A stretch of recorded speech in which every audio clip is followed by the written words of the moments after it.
Letter வேணா add ஆகும் உங்கள் வேகத்தில். என்ன லெட்ரு? வி. விவேகம் வேணா கூடும், உங்கள் வேகம் ஒரு நாளும் குறையாது. உடைய வேகம் ஒரு நாளும் குறையாது. ஒரு லெட்ரு வேணா ஆட் ஆகும் உங்கள் வேகத்தில். என்ன லெட்ரு? வி. விவேகம் வேணா கூடும், உங்கள் வேகம் ஒரு நாளும் குறையாது.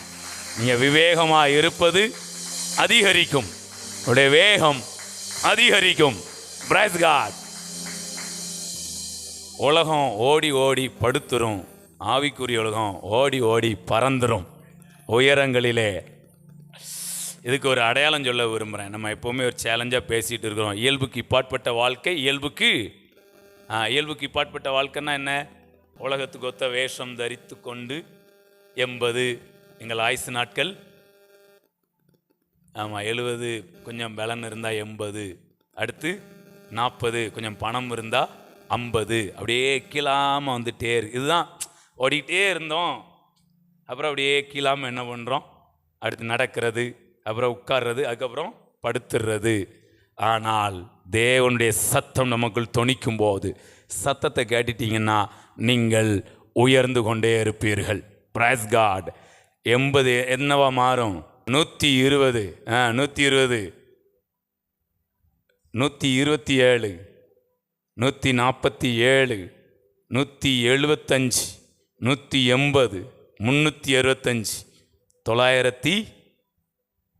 Price God. பெரிய மாடி, உயரமான மாடி கட்டடம்.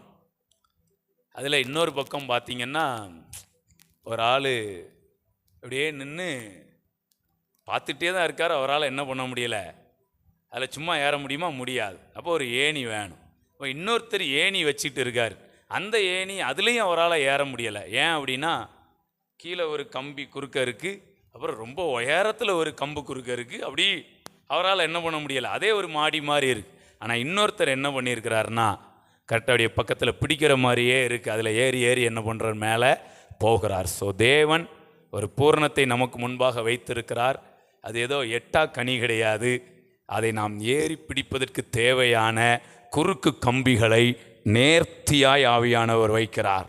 நீங்கள் நானும் வைத்திருக்கிற டார்கெட் குருட்டுத்தனமான டார்கெட்டு கிடையாது. ஸ்டெப் பை ஸ்டெப்பாக உயருவதற்கான டார்கெட்டை ஆண்டவர் வைத்திருக்கிறார்.